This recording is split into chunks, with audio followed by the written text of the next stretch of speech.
ఓం నమో నారాయణాయ. ఎపిసోడ్ 19. ఈ ద్వాదశ భావముల్లో ద్వితీయ భావం గురించి మాట్లాడదాం. ద్వితీయ భావానికి నేను వృషభ లగ్నాన్ని ఎంచుకున్నాను. మనం ఒక్కొక్కసారి ఒక్కొక్క లగ్నం చూపిద్దామనే ఉద్దేశంతో, అన్ని లగ్నాలు కవర్ చేద్దామనే ఉద్దేశంతో వృషభ లగ్నానికి ద్వితీయ భావం అనేది మిథున లగ్నం అవుతుందన్నమాట. మిథున లగ్నం అవుతుంది. ఇక్కడ ఒక శుభగ్రహం ఉండిన వాక్ పటుత్వం బాగుండును. ద్వితీయంలో రెండవ భావంలో ఒక శుభగ్రహం ఉంటే, రెండవ భావం అంటే ఎనిమిదిలో ఉంటే 2ని చూస్తుంది, 2లో ఉన్న 8ని చూస్తుంది. ఒక శుభగ్రహం ఉందనుకోండి. శుభగ్రహం అంటే ఏది?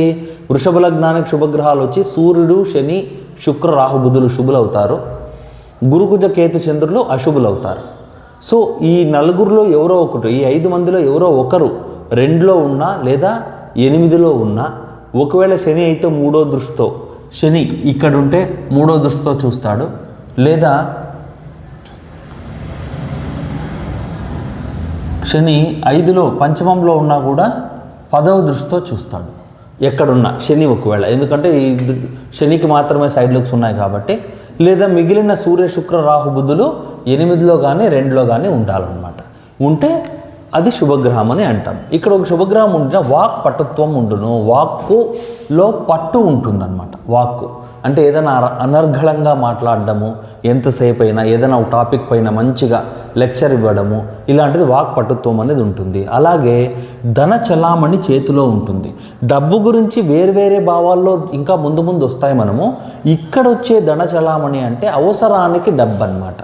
మనం ఇప్పుడు సడన్గా పోయి బయట టిఫిన్ చేయాలి, ఒక 100 రూపాయలు 50 రూపాయలు ఉండాలి, చేతికి ఉండాలి. అది ఎవరైనా ఇవ్వచ్చు, అక్కు ఇవ్వచ్చు, అన్ని ఇవ్వచ్చు, అమ్మి ఇవ్వచ్చు, నాన్న ఇవ్వచ్చు. మన సంపాదనే కాదండి. ఎందుకంటే డబ్బు అనేది డిఫరెంట్ ప్లేసెస్లో డిఫరెంట్గా మాట్లాడతాము. ఇక్కడ మాట్లాడేది వేరే అనమాట. అవసరానికి ధనం ఉండడం అనమాట ఈ 2వ హౌస్లో, ఇంట్లో వచ్చేసి. నెక్స్ట్ గోళ్ళు, వేళ్ళు, పాదములు మంచి రంగుతో పొడవుతో ఉంటాయి. పాదములకు కారకుడు వచ్చి శని భగవానుడు పాదములకు కారకుడు.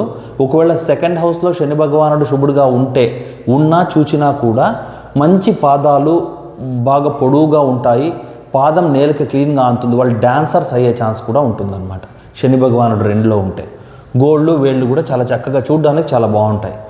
నోట సత్యవచనములు, దైవ ధ్యానము ఉండును. 2వ ఇంట్లో ఎప్పుడైతే శుభగ్రహం ఉంటుందో, లేదా ఉన్నా చూసినా ఒకటే ఫలితం అని చెప్పాను నేను. ఉండినా చూచినా కూడా నోటిలో సత్యవచనములు ఉండునన్నమాట. అంటే మంచి మాటలే మాట్లాడతాడు నోట్లో. సత్యం అంటే అబద్ధం అనేది చెప్పడనమాట. అలాగే దైవ ధ్యానం ఉంటుంది. ఎప్పుడూ దైవాన్ని వాళ్ళు తలుస్తూ ఉంటారనమాట. కుటుంబంలో అన్యోన్యత, ఆనందము నిరంతరం ఉండును. పలుకులు మృదువుగా నుండును. సాఫ్ట్గా మాట్లాడతారనమాట. వేరే వాళ్ళు హట్ కాకుండా స్మూత్గా, సాఫ్ట్గా ఉంటాయి పలుకులు. వాక్ చతురత కలుగును. వాక్లో చాతుర్యం ఉంటుంది. ఎవరైనా మెప్పించగల చాతుర్యం కూడా ఉంటుందన్నమాట శుభగ్రహం అనేది ఉన్నట్టయితే. వినయము, ముఖాలంకారము కలుగును. ఫేషియల్ బ్యూటీ, ముఖంలో మంచి అందం ఉంటుంది, కళ ఉంటుంది ముఖంలో. అలాగే చంద్రుడు ఒకవేళ 2లో ఉన్నాడు అనుకోండి, శుభుడుగా రౌండ్గా చంద్రబింబం వలె ఉంటుందన్నమాట ముఖం అనేది. చాలా బ్యూటీగా ఉంటుంది. Facial beauty. వినయం ఉంటుంది, వాళ్ళలో వినయం కూడా ఉంటుంది. అంటే ఒక పర్సన్లో వినయం ఉందా లేదా అనేది 2వ భావం చూసి చెప్పేయచ్చు మనం. నాలుకలో ఏ లోపము లేకుండా నుండును. నాలుకలో లోపం ఉండు అంటే కొంచెం మాట్లాడే దాంట్లో కొంచెం వరుసగా ఒక రకంగా ఉంటాయి. 4 దప్పం ఉండేవాళ్ళు, వాళ్ళు సరిగ్గా మాట్లాడలేరు అనమాట. మంచి పలుకులు అనేవి రావు. సో అంటే స్మూత్గా రాదు వాయిస్ అనేది. సో అట్లాంటివి లోపం లేకుండా ఉంటారు. నేత్రములు సోయముగా దృష్టి బలముతో ఉండు. నేత్రములు, కళ్ళు చూడడానికి చాలా అందంగా ఉంటాయి. అలాగే దృష్టి బలం ఉంటుంది. కళ్ళు కూడా చాలా బాగా ఉంటాయి, పనిచేస్తాయి అన్నమాట. అంటే కళ్ళ స్థానం వచ్చి 2వ ఇల్లే అనమాట. 2వ ఇల్లే కంటి గురించి చెప్తుంది, నోటి గురించి చెప్తుంది, పాదాల గురించి చెప్తుంది, ముఖాలంకారం గురించి చెప్తుంది. వీటన్నిటి గురించి చెప్పాలి అంటే 2nd హౌస్ని పరిశీలించాలి. అలాగే ఒక్కొక్క గ్రహానికి ఒక్కొక్క క్యారెక్టరిస్టిక్స్ ఉంది. ముఖాలంకారంకి వచ్చి చంద్రుడికి వస్తుంది, కళ్ళకు వచ్చి సూర్యుడికి వస్తుంది, నెక్స్ట్ పాదములకు వచ్చేసి శనికి వస్తుంది. వాటి గ్రహాలకు వేరే ఉన్నాయి, కానీ ఇవన్నీ 2వ స్థానానికి చెందుతాయి అన్నమాట.